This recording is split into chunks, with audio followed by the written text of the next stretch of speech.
ಎಲ್ಲರಿಗೂ ಗೃಹಲಕ್ಷ್ಮಿಯರಿಗೆ 4,000 ರೂಪಾಯಿ ಬಾಕಿ ಹಣ ಜಮೆ ಆಗೋದಕ್ಕೆ ಶುರುವಾಗ್ತಾ ಇದೆಯಾ? ರೇಷನ್ ಕಾರ್ಡ್ ಇದ್ದವರಿಗೂ ದೊಡ್ಡ ಸಿಹಿ ಸುದ್ದಿಗಳು ಬಂದಿದ್ದಾವೆ. ರೇಷನ್ ಕಾರ್ಡ್ ಇದ್ದವರಿಗೆ ಮಾತ್ರ ಅಲ್ಲ, ಗೃಹಲಕ್ಷ್ಮಿಯರಿಗೆ, ಪಂಚ ಗ್ಯಾರಂಟಿ ಯೋಜನೆ ಫಲಾನುಭವಿಗಳಿಗೆ, ಅದರಲ್ಲೂ ಗೃಹಲಕ್ಷ್ಮಿಯರಿಗೆ ಮತ್ತೆ ಬಾಕಿ ಹಣ ಯಾವಾಗ ಜಮೆ ಆಗುತ್ತೆ, ದೊಡ್ಡ ಸಿಹಿ ಸುದ್ದಿ ಬಂದಿರೋದ್ರಿಂದ ದಯವಿಟ್ಟು ವಿಡಿಯೋ ಪೂರ್ತಿಯಾಗಿ ನೋಡಿ. ಇನ್ನು ರೇಷನ್ ಕಾರ್ಡ್ ಇದ್ದವರು ಪಿಂಚಣಿದಾರರಿಗೂ ಕೂಡ ದೊಡ್ಡ ಸಿಹಿ ಸುದ್ದಿ. ಅನ್ನಭಾಗ್ಯ ಅಕ್ಕಿ ಜೊತೆಗೆ ಈ ಎಲ್ಲ ಆಹಾರ ಸಾಮಗ್ರಿಗಳು ಅಂದ್ರೆ ಪೌಷ್ಟಿಕಾಂಶವುಳ್ಳ ಇಂದಿರಾ ಕಿಟ್ ಕೂಡ ವಿತರಣೆ ಯಾವಾಗ ಮಾಡ್ತಾರೆ ಗೊತ್ತಾ? ಆ ಒಂದು ತಿಂಗಳು ಕೂಡ ನಿಮಗೆ ಹೇಳ್ತೇವೆ. ಸೊ ವಿಡಿಯೋನ ಪೂರ್ತಿಯಾಗಿ ನೋಡಿ. ಆಹಾರ ಸಚಿವರು KH ಮುನಿಯಪ್ಪ ಸರ್ ಅವರ ಒಂದು ಹೇಳಿಕೆ ಕೊಟ್ಟಿದ್ದಾರೆ. ಇನ್ನು ಪಿಂಚಣಿದಾರರಿಗೆ ಅರ್ಹ ಫಲಾನುಭವಿಗಳ ಅಕೌಂಟ್ಗೆ ಹಣ ಜಮೆ ಆಗಿದೆಯಾ? ಎದಕ್ಕಂದ್ರೆ ಈಗಾಗಲೇ 18 ಲಕ್ಷ ಜನರಿಗೆ ಪಿಂಚಣಿ ಹಣ ಕಟ್ಟಾಗಿದೆ.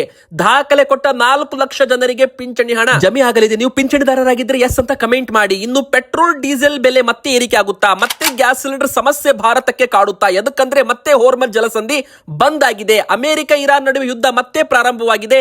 ಕಚ್ಚಾ ತೈಲ ಬೆಲೆ $96 ಒಂದು ಬ್ಯಾರಲ್ಗೆ ಕ್ರಾಸ್ ಮಾಡ್ತಾ ಇದೆ. ಇತ್ತ ಮತ್ತೆ ಹೋರ್ಮಜ್ ಜಲಸಂಧಿಯಲ್ಲಿ ಉದ್ವಿಗ್ನತೆ ಪರಿಸ್ಥಿತಿ, ಅಮೆರಿಕ ಇರಾನ್ ನಡುವೆ ಯುದ್ಧ, ಇನ್ನು ಬಂಗಾರ ಬೆಳ್ಳಿ ಬೆಲೆಯಲ್ಲಿ ಭಾರಿ ಒಂದು ಕುಸಿತ ಅಂತಾನೆ ಹೇಳ್ಬಹುದು. ಹಾಗಾದ್ರೆ ಇವತ್ತು ಬೆಳ್ಳಿ ಮತ್ತು ಬಂಗಾರ ಬೆಲೆ ಎಷ್ಟು ಇಳಿಕೆ ಆಗಿದೆ?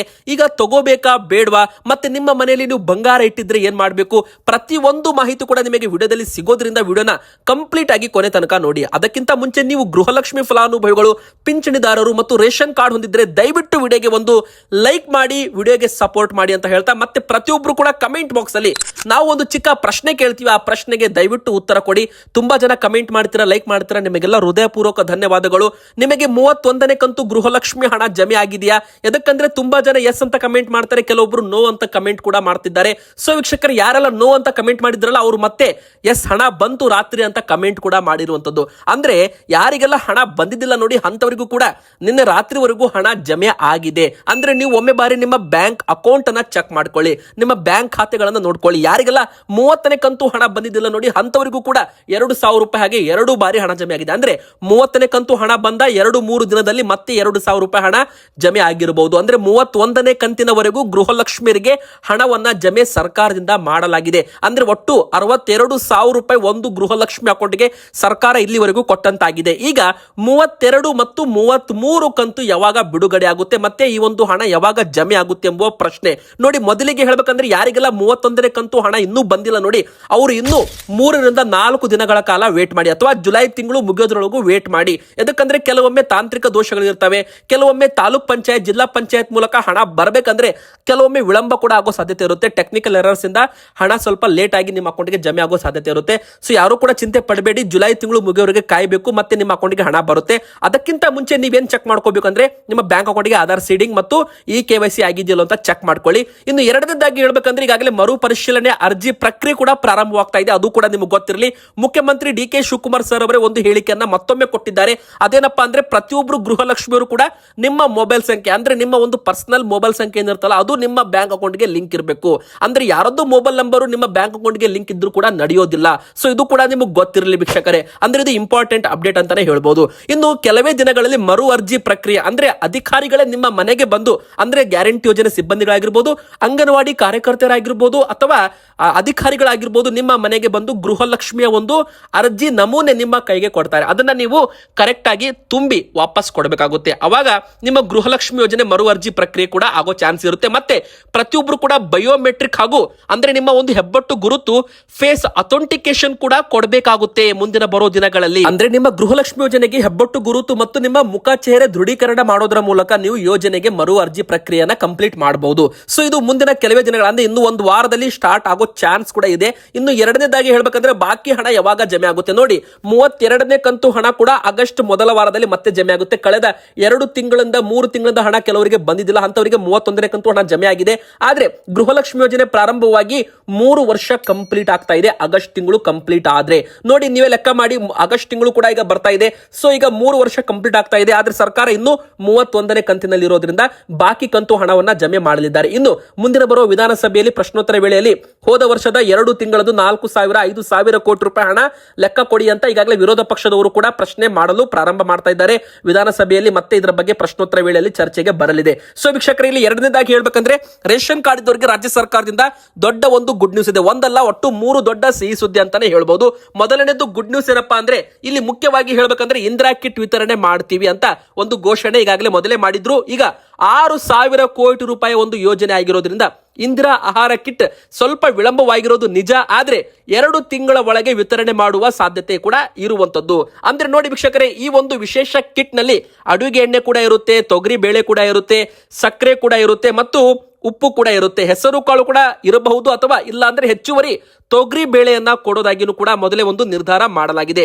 ಒಟ್ಟು 1,26,00,000 BPL ಕುಟುಂಬಗಳಿಗೆ ಮತ್ತು ಅಂತ್ಯೋದಯ ಪಡಿತರ ಚೀಟಿದವರಿಗೆ ಅವರ ಒಂದು ಸದಸ್ಯರ ಸಂಖ್ಯೆಗೆ ಅನುಗುಣವಾಗಿ ಅರ್ಧ ಕೆಜಿಯಿಂದ 1.5 ಕೆಜಿ ವರೆಗೂ ತಲಾ ಒಬ್ಬರಿಗೆ ಅಂತ 2.5 ಕೆಜಿದು, 5 ಕೆಜಿದು, 7.5 ಕೆಜಿದು 3 ತರಹದ ಕಿಟ್ಗಳನ್ನ ರೆಡಿ ಮಾಡೋದರ ಮೂಲಕ ರಾಜ್ಯಾದ್ಯಂತ ವಿತರಣೆ ಕೂಡ ಮಾಡಲಾಗುತ್ತೆ. ಆದ್ರೆ ಯಾವಾಗ ವಿತರಣೆ ಮಾಡ್ತಾರೆ ಇದು ಪ್ರಶ್ನೆ. ನೋಡಿ, ಇನ್ನು 2 ತಿಂಗಳು ಸಮಯ ಬೇಕಾಗಿ ಬರಬಹುದು ಅಂತ ಹೇಳಲಾಗಿದೆ. ಅಂದ್ರೆ ಅಕ್ಟೋಬರ್ ಮತ್ತು ನವೆಂಬರ್ ತಿಂಗಳಲ್ಲಿ ಜನರಿಗೆ ವಿತರಣೆ ಮಾಡಬಹುದು. ಇನ್ನು ಎರಡನೇದು ಗುಡ್ ನ್ಯೂಸ್ ಏನಪ್ಪಾ ಅಂದ್ರೆ, ಕೆಲವೊಮ್ಮೆ ತಾಂತ್ರಿಕ ದೋಷಗಳಿಂದ ಅರ್ಹ ಬಡ ಕುಟುಂಬಗಳ ಒಂದು BPL ಕಾರ್ಡು ತಪ್ಪಾಗಿ APL ಕಾರ್ಡ್ಗೆ ಸೇರಿದ್ರೆ ಅವರು ಸ್ಥಳೀಯ ಆಹಾರ ಇಲಾಖೆಗೆ ಆಕ್ಷೇಪಣೆ ಸಲ್ಲಿಸಬೇಕು. 24 ಗಂಟೆ ಒಳಗೆ ಮರುಪರಿಶೀಲನೆ ಮಾಡಿ ಮೊದಲಿನಂತೆ ಅವರಿಗೆ BPL ಕಾರ್ಡ್ ಸೌಲಭ್ಯ ನೀಡಲು ಅಧಿಕಾರಿಗಳಿಗೆ ಸೂಚನೆ ಕೂಡ ಆಹಾರ ಇಲಾಖೆಯಿಂದ ಕೊಡಲಾಗಿದೆ. ಸೊ ನೋಡಿ, ಯಾರದೆಲ್ಲ BPL ಕಾರ್ಡು ಬೈ ಮಿಸ್ಟೇಕ್ ಆಗಿ APL ಕಾರ್ಡ್ ಆಗಿರುತ್ತೆ ನೋಡಿ, ಒಟ್ಟು 7,76,000 ಅಕ್ರಮ ಪಡಿತರ ಚೀಟಿಗಳು ಕರ್ನಾಟಕದಲ್ಲಿ ಇದ್ದಾವೆ ಅಂತ ಕೇಂದ್ರ ಸರ್ಕಾರ ಆಧಾರ್ ಕಾರ್ಡ್ ಮ್ಯಾಪಿಂಗ್ ಮಾಡೋದ್ರ ಮೂಲಕ ಗುರುತು ಕೊಟ್ಟಿರುವಂತದ್ದು.